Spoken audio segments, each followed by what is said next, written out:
What's going on, Flock? It is 12:07 Eastern here in the early afternoon on Purple Friday, and it's also Black Friday, of course, the 29th of November. Welcome inside the vault for a Friday Ravens Lunch Hour live stream. It is officially Week 13 of this NFL regular season, and of course, the Ravens and Eagles in a clash with MVP candidates, two of the top teams in their respective conferences. Need I say more? That's coming up at 4:25 on Sunday. I'm Bobby Trossett, and as always, I am not today actually joined by my co-host, Sarah Ellison. She is doing family-related things over there in Columbus, and I'm here in upstate New York with my mother and my siblings and significant others of the siblings, and it's just been a fantastic couple days here celebrating Thanksgiving. I hope it was the exact same for you and yours. We've got a lot to get into over the course of the next hour, including NBC Sports Philadelphia's Dave Zangaro, who will drop by at 12:30 to help me preview things from the Philadelphia perspective. And, of course, this Eagles team that's ripped off 7 straight wins going into Sunday at the bank. Pre-game coverage for me starts in the 2 o'clock hour. As always, you can stop by the Be More Around Town tailgate located at 801 West Austin Street, right outside M&T Bank Stadium, and I will be pregame live streaming. And, of course, Sarah and I will be back together on Sunday once this one finishes up in our postgame format, which is always right here inside the vault. Glad you guys can be here today. On your way in, subscribe to the channel if you haven't already done so. We're closing in on 20,000 subscriptions, which is a great milestone for us. Like the video if you haven't already done so, and hit that notification bell so you can be notified of when we're dropping our daily live content. Here's what we have to look forward to. Eagles, Ravens, again, that is a 4:25 game coming up. It's December football on Sunday, December 1st. And look who's going to be the legend of the game. Former tight end Nick Boyle. Pre-game will be handled. Let me actually go big screen here so I can see the dang thing that I'm telling you about. The halftime show will be Frisbee Dogs, which should be entertaining. There will be a flyover pregame. The anthem will be sung by Ryan Brown, who is the daughter of special teams coach Randy Brown, and it's going to be a Brown family affair because Tyler Brown is the assistant special teams coach for the Philadelphia Eagles under Nick Sirianni. You got all that? I love it. I run into Randy all the time in downtown Baltimore. We both walk the promenade very often, and he is just an exceptional human. And by the way, a former New Jersey mayor of his town in the Jersey suburbs. So he's been with Baltimore for close to 20 years, and he is much more than just a special teams coach. Parking lots open up at 12 noon. Ravens Walk is 1:30. The gates to the bank open up at 2:30. And again, Nick Boyle will be your legend of the game. BeMoreAroundTown.com is where you can get tickets for my pregame show. And in terms of the jerseys, Ravens uniform tracker, always on top of this. The Ravens are scheduled to wear black jerseys with purple pants on Sunday against Philadelphia. Baltimore in black on purple is all-time 4-0. Averages over 32 points per game, and they outscore opponents by 13 and change points per game.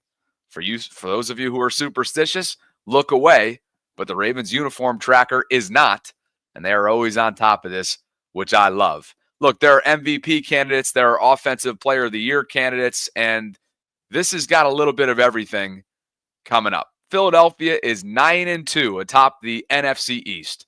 The Ravens, 8-4, coming off a short week and a trip to Los Angeles in the Harbaugh Bowl, taking down the Chargers 30-23. The Ravens are 8-4, and they are a half game out from first place in the AFC North, which is currently owned by the Pittsburgh Steelers. The Ravens are in a position where, speaking to the strength of schedule or degree of difficulty, I like their chances to take this division compared to what Pittsburgh has in front of itself over the course of the next month and a half as December football looms. Look at what Lamar's done against the NFC. Something that's been well documented, highly dissected, and discussed for a long time since this trend came to fruition. And my, oh my, it's been nothing short of excellent. Lamar is 23-1 against the NFC throughout his career. His offenses put up almost 30 points per game at 29.2. The total yards per game, 282 flat.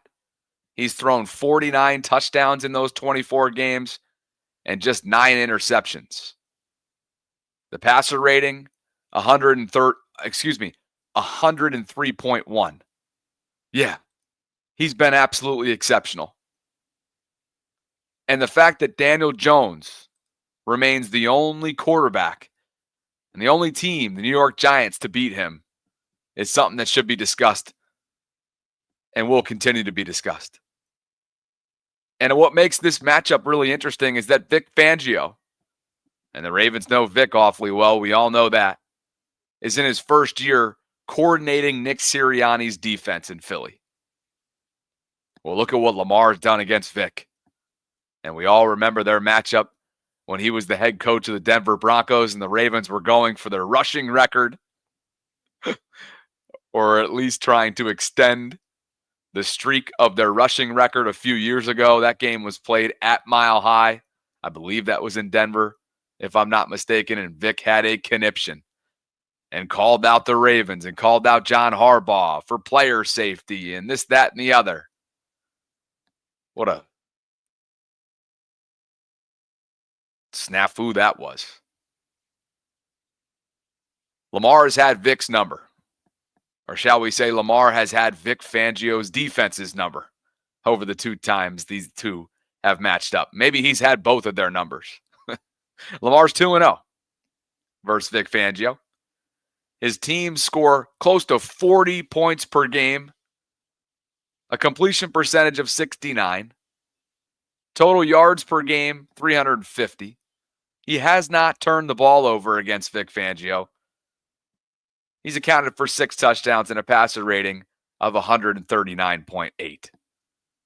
If history repeats itself, Lamar Jackson and the Ravens are probably in pretty good hands coming up on Sunday. At the same time, while numbers never lie, and I love that phrase, and I use it often, maybe they do in this case because Philadelphia's defense, a juggernaut. This is the top overall ranked defense in the entire league. They are the first overall in total. They are the 7th against the run. They're 3rd against the pass, 6th in terms of points per game allowed, 3rd on 3rd down, and 5th in the red zone. And we know that matches up awfully darn well because the Ravens will go right with you in terms of what they do offensively. The 1st overall offense, the 2nd ranked rushing attack, the 3rd ranked passing offense, 2nd in scoring, 3rd on 3rd down, and 1st in red zone. This could be the game of the year. And you never know.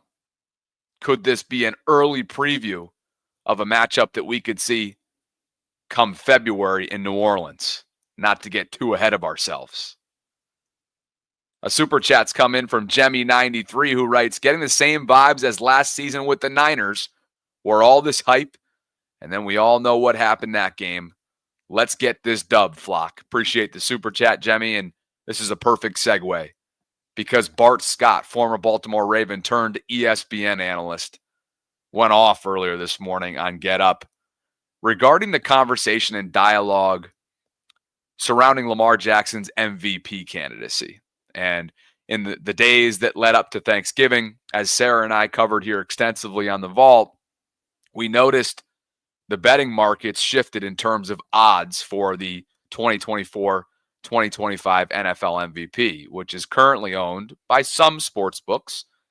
Josh Allen, Bills quarterback Josh Allen. And right now the Bills are the 2nd overall seed in the AFC, despite Lamar's numbers being north in the categories you want to be north in the ones that matter over Josh. When you look at Lamar and Josh head to head, while Josh has the better record, Lamar edges him out in just about every statistical category.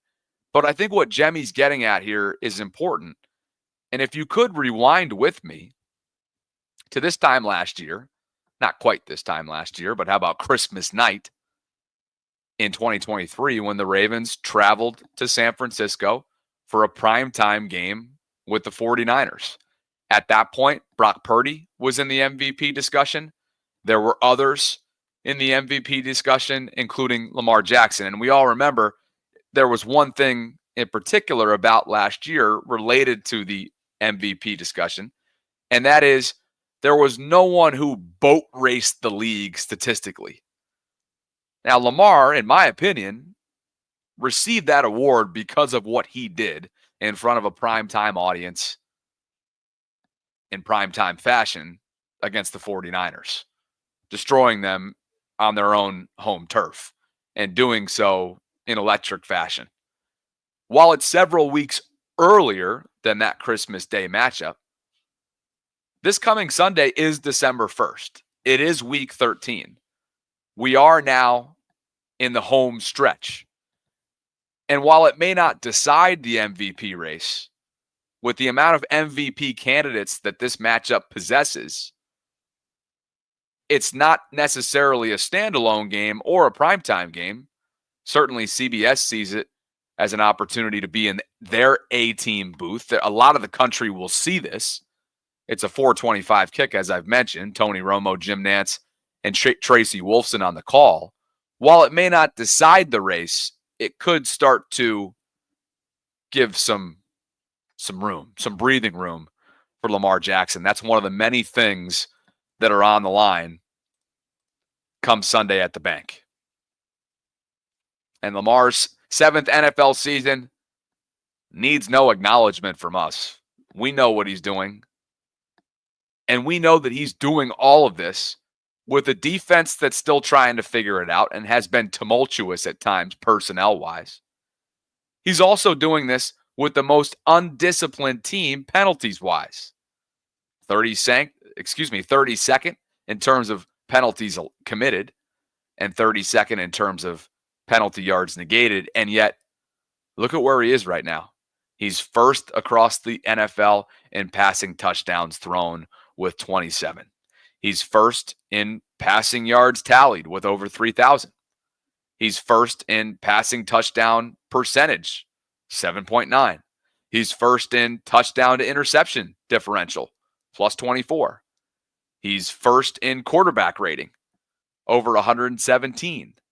He's first in total yards compiled with over 3,600. And as Sarah noted earlier in the week, that's certainly MV3 worthy. But as we covered earlier in the week, and as I just mentioned, and by the way, in the least surprising news that you will ever see, the Bears have fired their head coach, Matt Eberflus, after a disastrous ending to that game yesterday in Detroit. Matt Eberflus's tenure in Chicago is over. For the first time in the 100-plus year history of the franchise, the Chicago Bears have made an in-season head coaching change.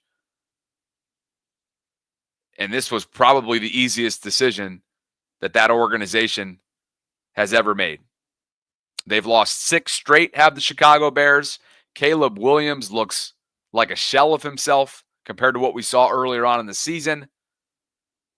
And when you mismanage the game in a standalone game on Thanksgiving, yeah, and that's been a knock of yours in the past, that's going to get you fired.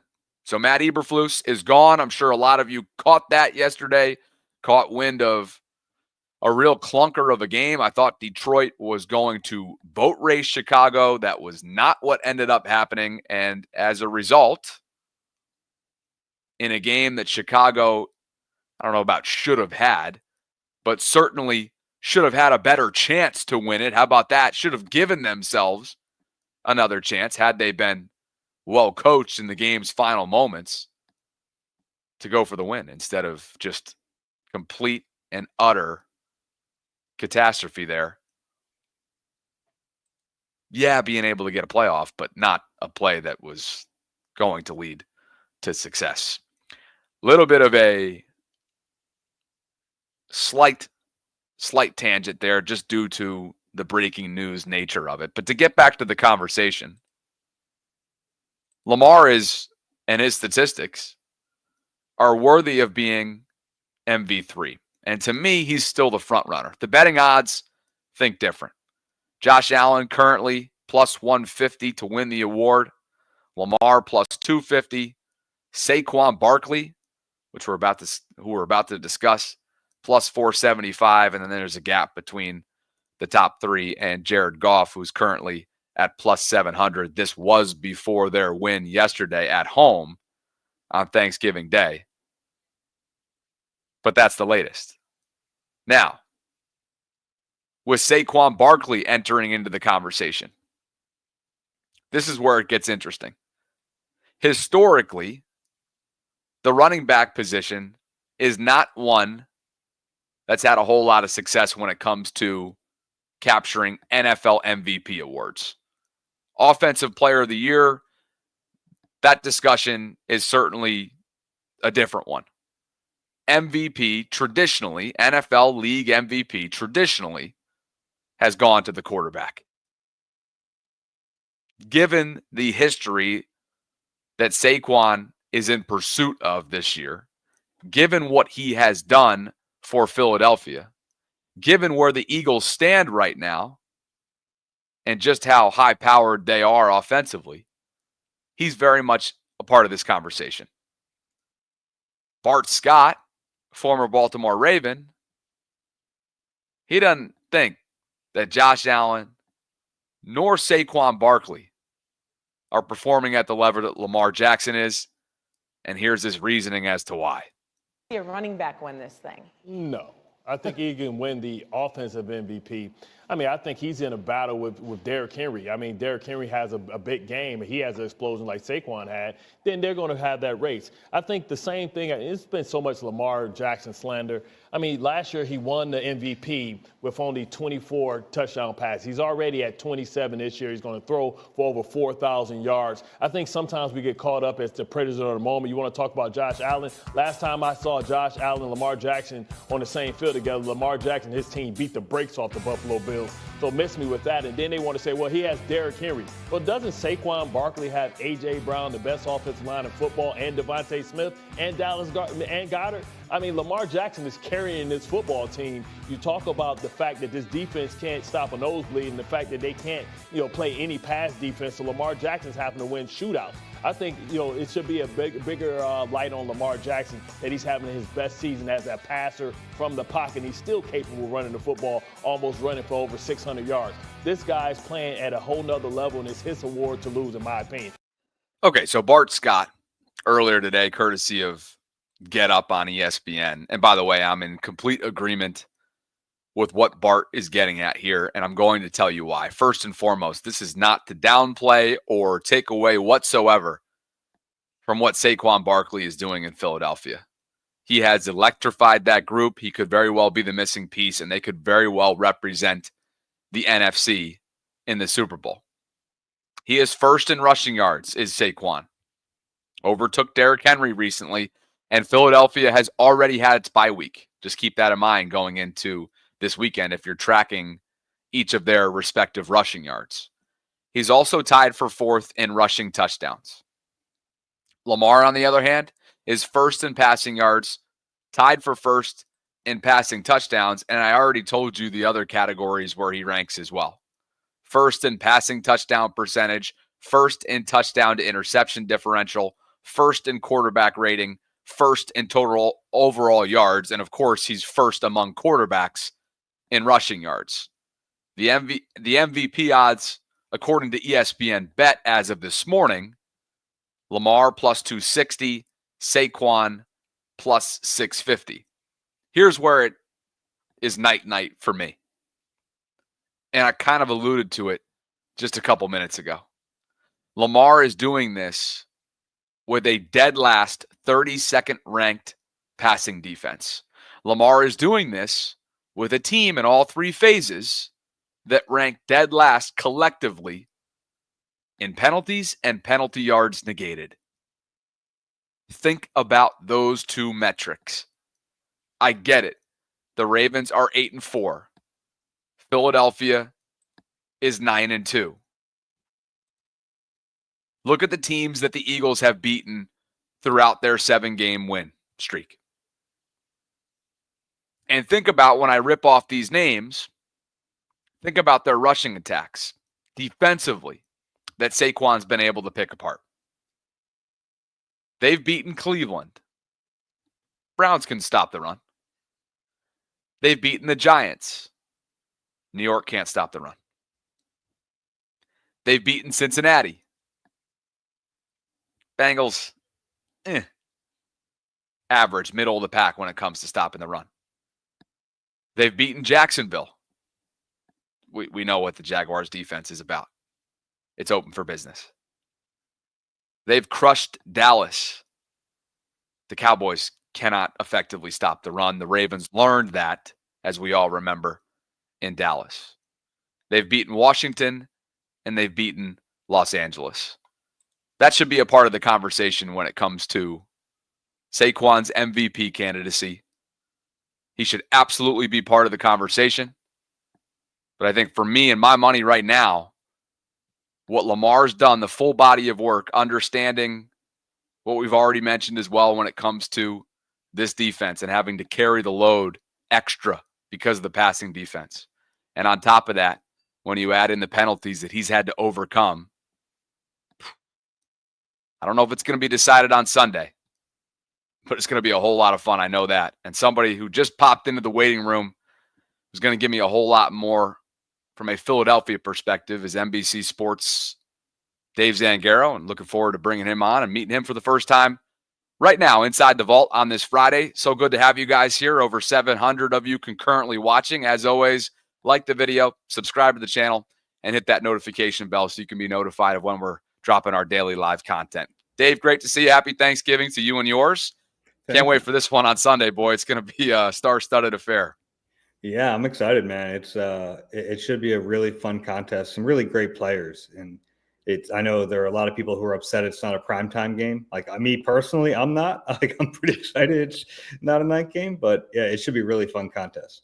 I could not agree with you anymore. When it comes to primetime, we've had plenty of those, and there'll be a standalone on Christmas as well, which is luckily, I think it's a 4:00 kick, which is a whole lot better than 8. I feel like it's just shaving days, if not weeks, if not years off my life. But that's the fun part about this. The alternative, obviously, we wouldn't want that either. But when you just logged in, you probably caught the tail end of the conversation that I was having related to Saquon's MVP candidacy versus Lamar's. Of course, that'll be discussed a lot, and the history of running backs struggling in that category. It's one thing to talk about the offensive player of the year, but when it comes to NFL MVP, as you know, that's traditionally gone to quarterbacks. Certainly doesn't take away whatsoever from what Saquon has done in year one with the Eagles. From your perspective, what has he given to this offense?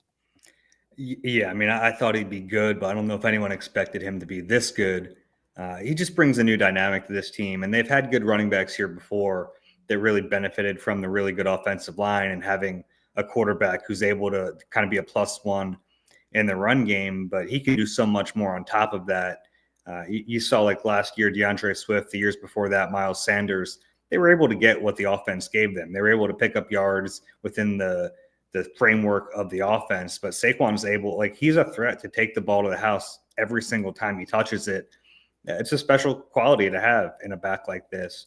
He's so good before contact right now because the Eagles' offensive line has been tremendous, but then he's great after contact because he's really tough to bring down from a physical standpoint, but also really elusive, able to make tacklers miss. So he kind of has it all.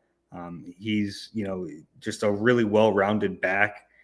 He can catch the ball out of the backfield too. So there's not really a weakness in his game, and they're using him like crazy. I mean, he's getting 25, 30 touches a game, but right now that's kind of what their offense is running, and it runs through him.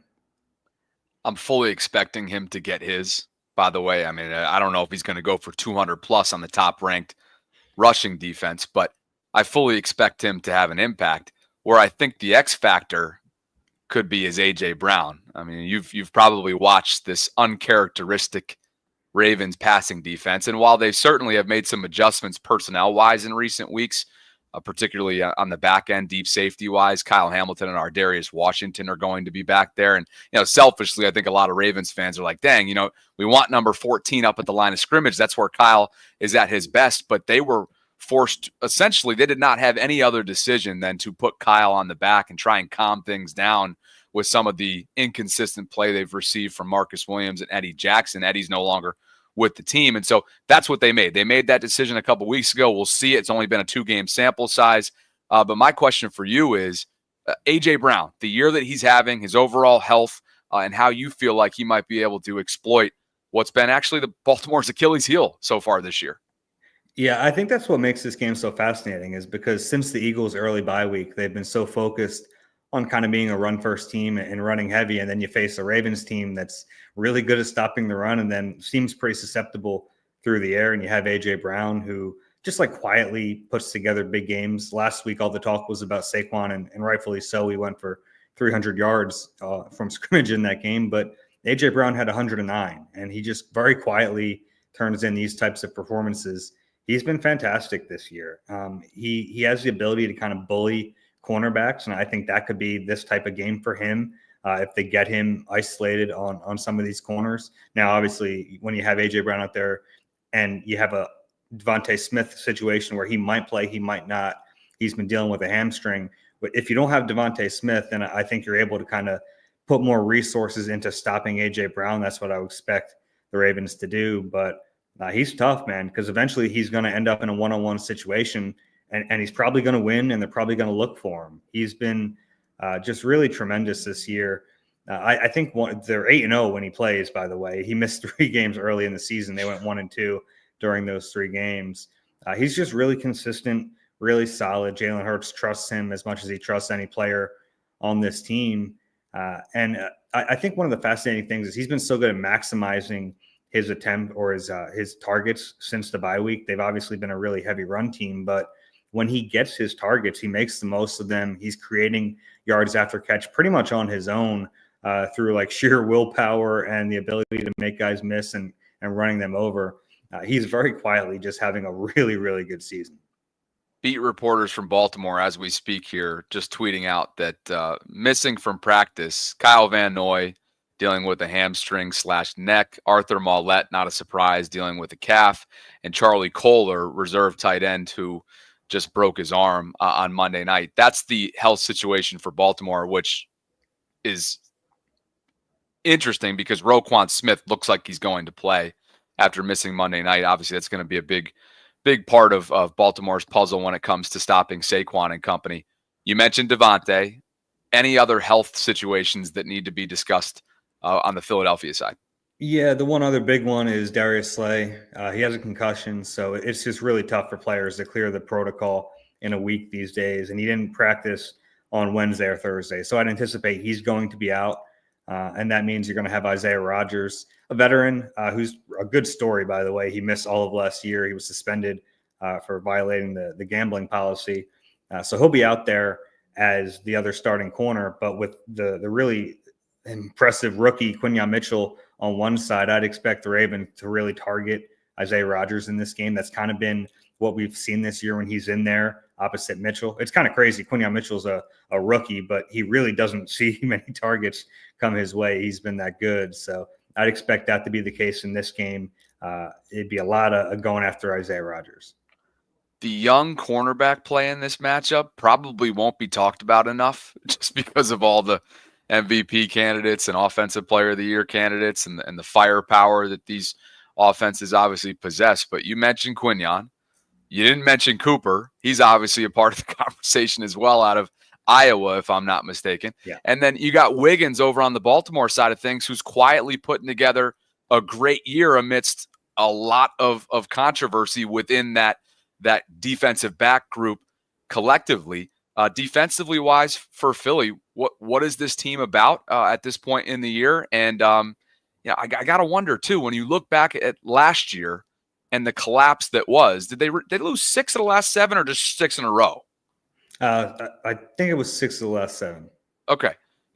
regardless, it was a collapse of epic proportions for a team that was expected to make a deep run, obviously. What led to that, and how much of that was defensively?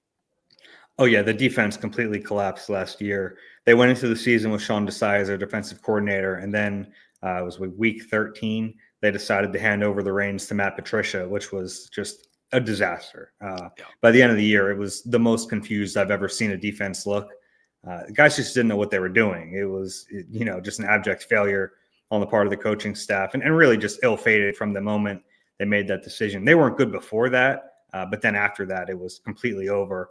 I think what I've been most impressed by with this defense is, you have Vic Fangio, veteran defensive coordinator, and it's a young defense. I mean, they have a bunch of guys on rookie contracts that aren't getting paid a whole lot, but man, they're playing well, and they're playing well together. Yeah, he has them so prepared. Like, you watch them in zone coverage, how smooth they are passing off those zones, and how just ready they are for everything. We saw them against a Sean McVay offense last week, and you would think, man, a Sean McVay offense with all that motion and eye candy is kind of designed to trip up a defense that's this young. But Fangio has them playing at such a high level and at such an advanced level that, man, I thought they played really well against them, all things considered. They've just been really good. And you mentioned Cooper DeJean. One of the big changes after the bye week was putting him in the lineup at the nickel corner spot. And he's just been really good. I think overall, Quinyon Mitchell is probably having the better season, but I might say that Cooper DeJean's been more important to their success because things have really changed after he got in there. Vic Fangio, as you know, has a lot of history with the Ravens. I think a lot within the fan base think about the time that he was the head coach of the Denver Broncos and took issue with the Ravens going after, essentially in garbage time, a then record when it comes to rushing tax over 100+ yards per game, and there was a lot of media polarization and he and Harbaugh going back and forth with one another. So, and then clearly he's just got also employment history and whatnot with the organization itself. A lot of people will point to a graphic that I had up on the screen prior to you coming on, which reflected Lamar's dominance, just a 2-game sample size, but just utter dominance against Vic Fangio coordinated defenses. 2 games, close to 40 points per game, a 69 completion percentage, over 350 yards per game. He hasn't thrown or turned the ball over, whether it was an interception or a fumble or anything along those lines, and a passer rating of 139.8. That might be the case, but as you see on the screen here, this is a different kind of defense than ones in the past from a Vic Fangio standpoint. So I got to wonder, you kind of want to throw those statistics out just because this is a group that statistically entering week 13 is not only your top overall ranked defense, but just a lot of balance. 7th against the run, 3rd against the pass, 6th in terms of points per game allowed, 3rd on 3rd down, and 5th in the red zone, which matches up perfectly with the Ravens, who are essentially top 5 in every single one of those categories on the flip side offensively. So this should be a treat. Yeah, I'm really excited to watch it. And it feels like every few weeks we say this is the Eagles' biggest challenge. We did it when they faced the Commanders and Jaden Daniels, and then we did it last week when they faced the Rams, and now we're doing it again. This will be their biggest challenge of the year, certainly, against this Ravens team. After this, not that things get a ton easier. They do have some tough games, but this is clearly the biggest challenge they'll face all year on the road against a top offense. So, yeah, I'm excited to see how they stack up. I think this is a defense right now that just has a ton of confidence. They've been playing so well and playing so well together. So, yeah, I think it's going to be really fun to watch how this plays out. They've been, really good against the pass, but also like they've improved so much against the run. Tackling was an issue for them early in the year. And tackling can be kind of a finicky thing because you think, like, are they not wrapping up? Like, what's the issue? They've changed a few things. They've learned the defense better, and those tackling issues have really kind of solved themselves. Obviously, a big test with Derrick Henry, trying to bring him down in this game. But, yeah, I've been really impressed by the Eagles' defense pretty much since the bye week. But perhaps they have the dogs to maybe not bring him down, but contain him and at least make Monken and Lamar beat you through the air, which they're certainly capable of doing. But talk to me about this defensive front, because you just got big bodies that are in there, right? Young guys like Jordan Davis and Jalen Carter, and then the Kobe Deans of the world who've been around for a little longer. There's just there's some playmaking ability all throughout this defense up front. Yeah, there is. And, right now their weakest position up front is definitely edge rusher. They just lost Brandon Graham for the season, and that's going to hurt them. But they still have some good players, Josh Sweat, Nolan Smith up front. They brought in Charles Harris from Carolina just this week. So some new faces there. Inside, Jalen Carter has been an absolute beast in recent weeks. He gets doubled a ton. He gets held a ton. It doesn't get called. He's really kind of been the engine for them up front. Last week, another interior lineman, Milton Williams, had 2 sacks. And if you look back at those, both of them came when Jalen Carter was getting doubled. So the numbers aren't there for Carter right now, but I think he's playing as well as just about any defensive tackle in the league. And their linebacking play has been really good this year, which is a bit of a surprise. In the offseason, they brought in Devin White as kind of their marquee guy. They thought he was going to be their middle linebacker, and he just got beat out in training camp by Nakobe Dean. And next to Nakobe Dean is Zach Bond, who really didn't have a chance to play inside backer much in his career, and he's been fantastic. I mean, he might be the MVP of their defense. So I think that's kind of the surprising part about this defense. They have a couple players in the middle there that big question marks coming into the season. If you were to list their positions by strength, I think linebacker probably would have been at the bottom when we started the season, and now they're probably up at the top, and it tells you how well those two guys have played together this year.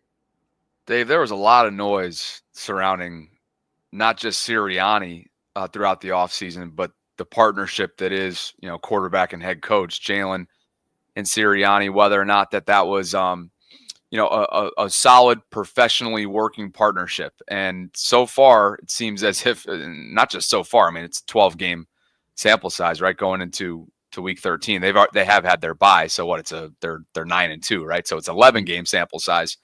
But with all that said, how much merit, I guess, from your vantage point, did that have leading into the year? Yeah, no, it was an issue. It was an absolute issue. It was something they had to figure out. And it didn't just stop at the beginning of the season. It kind of lingered into the beginning of this season. That bye week felt really important. They had some time together, and I think they kind of came to a better understanding. And really, the Eagles organization kind of invited a lot of this by handling the offseason the way they did. It was a thorough process to decide to bring Nick Sirianni back. But when you wait as long as they did, and when they were clearly thinking about potentially moving on, it kind of started this season in that mode where any little thing went wrong, you're thinking, okay, how long does the head coach have? And it took them starting to roll off some wins to really get out of that mode. When they were sitting at 2-2 at their week 5 bye, I think there were a lot of questions about the future of the head coach. And that's a weird place to be in that early in the season. And the only reason you're there is because you kind of invited that in the offseason. But really, since the bye week, it's all quieted down. Winning does that. You rattle off 7 wins in a row, and all of a sudden things are going pretty well. Week 5 bye week, week 14 from a Baltimore perspective. That is insane. It's insane. And it's funny when that shows up on the schedule, you're thinking, man, that's too early. But for them, it really kind of came at a perfect moment. They had for their first 4 games, I mean, they started the season in Sao Paulo in Brazil, which is it takes a lot out of you.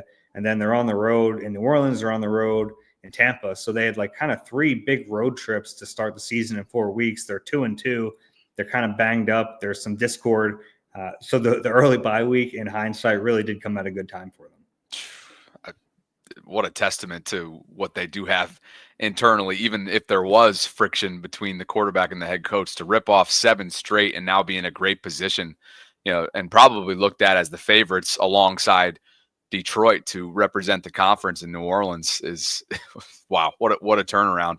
What is, 1, are you in the prediction game? If you are, we'd love to hear it. And 2, what's the one matchup to watch, whether it's from an entertainment standpoint or the influence that'll have on the ultimate outcome Sunday?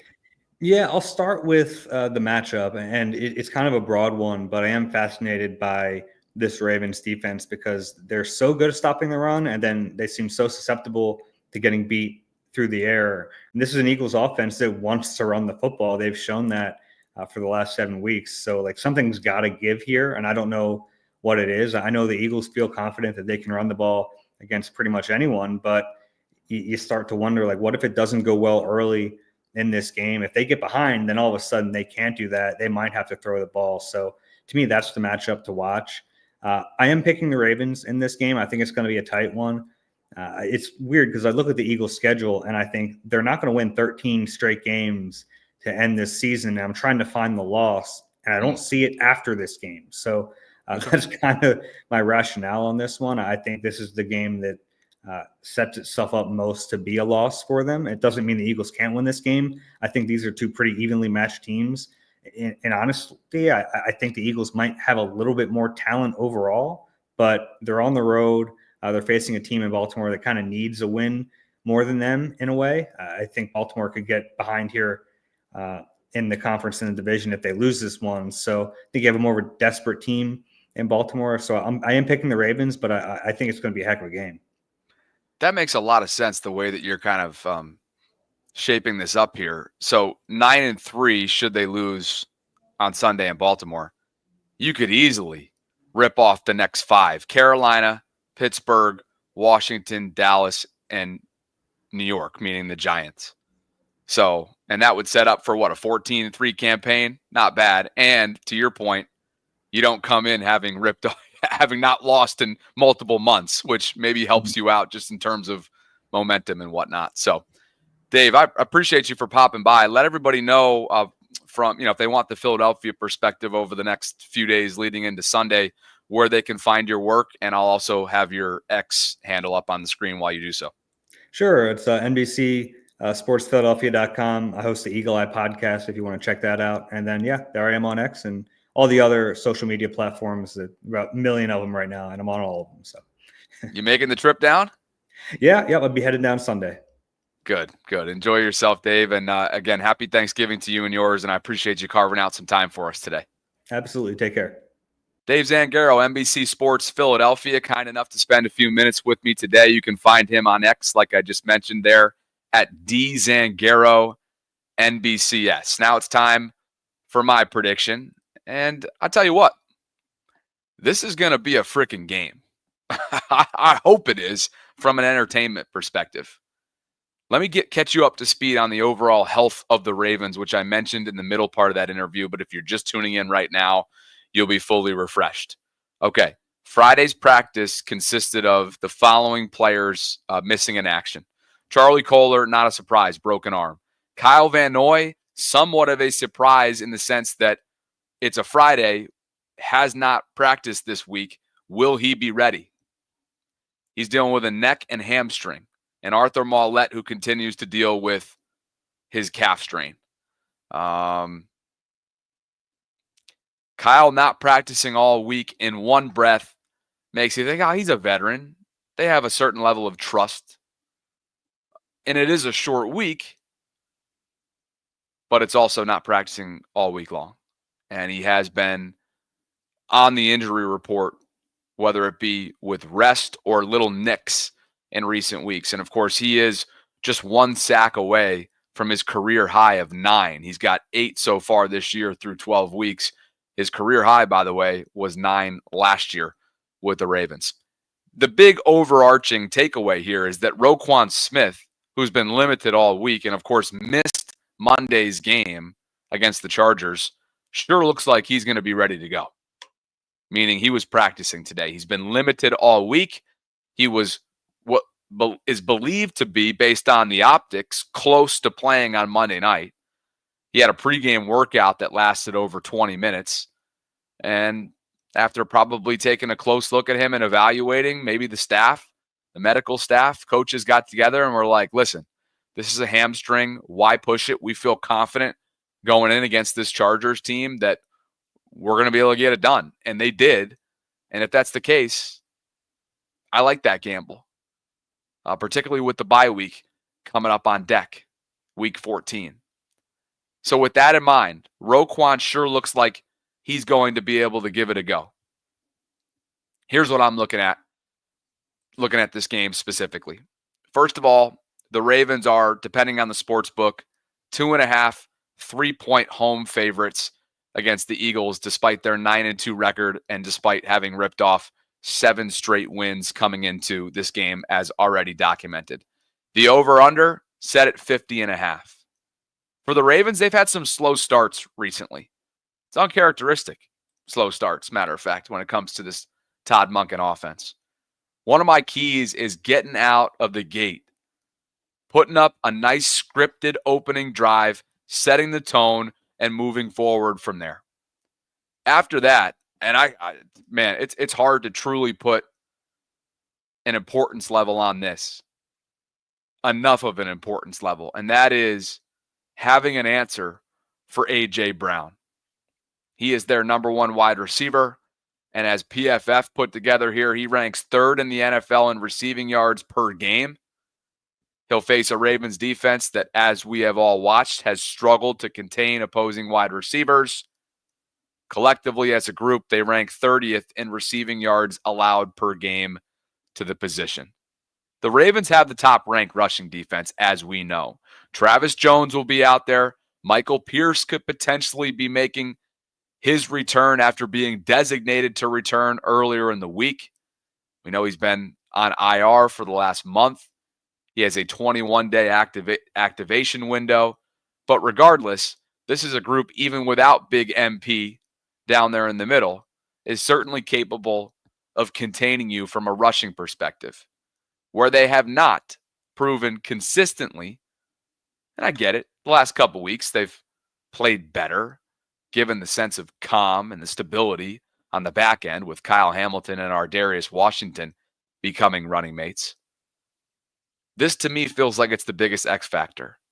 If you could do what you do best and has been your calling card through 12 games, which for the Ravens has been stopping the run, if that continues and you find a way to make sure A.J. Brown is a non-factor, this is a win.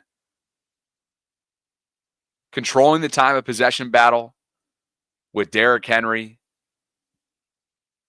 cleaning up the penalties, particularly along the offensive line, the pre-snap penalties, the alignment issues with seemingly every single week there being at least one illegal formation.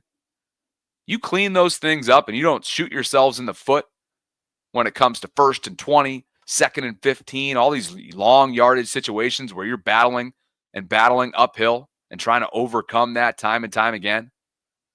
I like the Ravens. I like the Ravens 29-28. In a sense, I agree with Dave. They will be the more desperate team coming up on Sunday when it comes to what they have still in front of them. Philadelphia has a nice cushion atop the NFC East right now at 9-2. The Ravens understand if you win out, you're probably going to end up taking the division. Now, the postseason no longer runs through Baltimore. I don't believe that's going to be the case this year, unless Kansas City and Buffalo just flop. But still, you find a way to get in. You win your division, and you have a playoff game. You have a home playoff game. And I like the Ravens' chances of getting hot and getting on a run, even if they have to play outside of the bank en route to New Orleans. 29-28, Ravens over the Eagles, 425 coming up on Sunday. Hit me with your predictions, as always, in the live chat. I'd love to see what you have in store for me.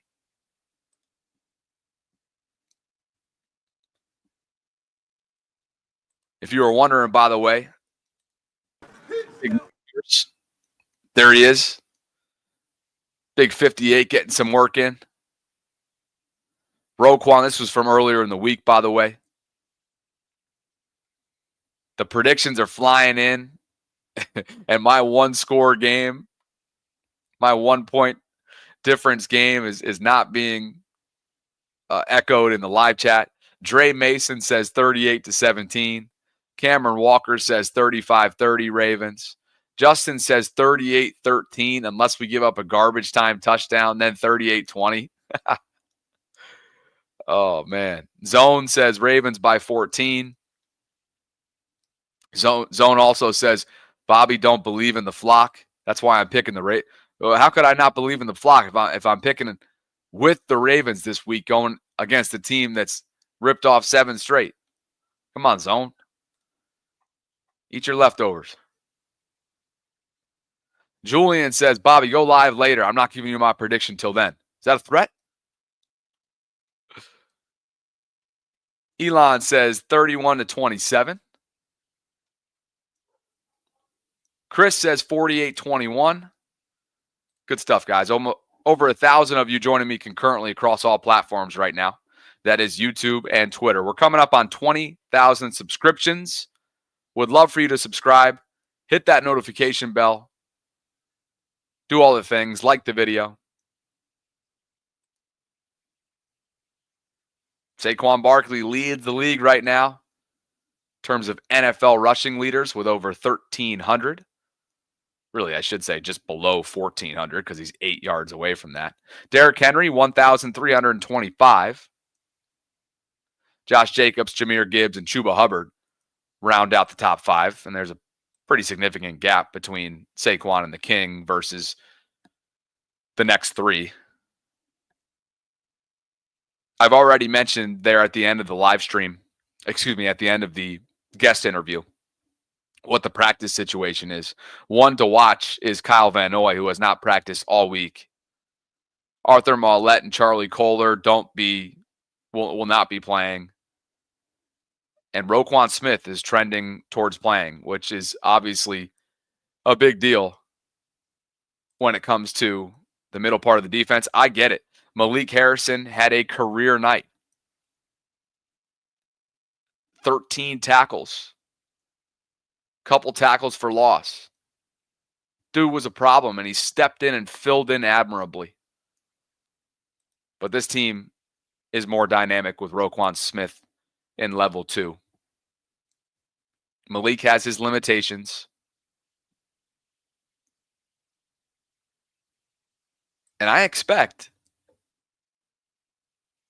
do expect that with the Ravens making those adjustments that they have, with Kyle Hamilton and Ardarius Washington both being called upon, I'm fully expecting those personnel adjustments in game 3 now with those 2 as running mates to continue to pay dividends the way they have over the last couple weeks.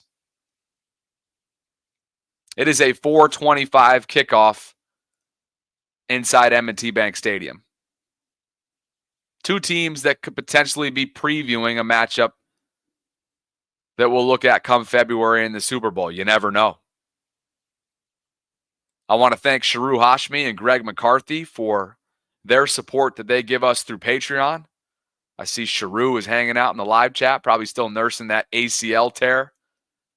Sharu, hope you're feeling better, man. Happy Thanksgiving. Greg, happy Thanksgiving to you. Thank you for the support that you both give us through Patreon on a monthly basis. You are part of the Vault Patreon community, which is the bedrock of our channel. It certainly means a whole lot in terms of what we're building here. And I also want to shout out Sarah and her family.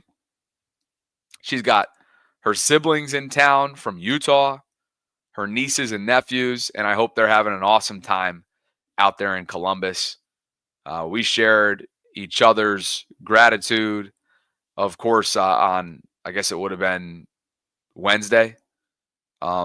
So go back and check that out if you haven't already done so. But, it goes without saying, the partnership that Sarah and I have, whether it's from a business perspective or just friendship-wise, is second to none, in my opinion. And I've had a blast working with her and cannot wait to keep grinding away towards 20,000 subscriptions and keep grinding away, of course, towards week 13, which is what we're working towards. There is a Black Friday game, by the way. Has that ever happened before? I feel like that hasn't happened before. We got a Black Friday Ravens game. A Black Friday NFL game. It's an Amazon Prime one. Vegas and Kansas City. By the way, mark your calendars accordingly. That Christmas Day game will be Amazon. Amazon Prime Video. Ravens Houston. In Houston against the Texans. Hopefully there's no buffering, unlike the fight the other night. Sharu, right on cue, with a super chat in closing here. This game is important, he writes, for the Saquon and Henry race, considering they've played one fewer game than us. Yeah, that was something that was brought to our attention earlier in the week, Sharu, and it's a good point. Here it is. Saquon is above Derrick. Saquon has 1,392 rushing yards to Derek's 1,325. And to your point, week 5 was Philadelphia's bye week. So if Derek can have himself a game and the Ravens rushing defense can contain Saquon, which is easier said than done, one of the most, if not the most dynamic running backs in the entire league, that bodes well down the stretch for a guy that, of course, at 30 years young, who will turn 31 next month, is trying to go for yet another NFL rushing title. And that is what number 22 is attempting to do in Baltimore. Oh, did I screw that up, by the way? Is it actually Netflix? Yeah, excuse me. Thank you. Thank you, chat. It's Netflix. It's Netflix, not Amazon Prime. I don't know why I said that. Netflix is what had the fight the other night. Netflix is what has Ravens Texans on Christmas Day. My apologies. Thank you for the call out there. Olu writes, tough game, but if we have our big defensive tackles, thumbs up. Oh, it's good. This game is going to be won and lost in the trenches.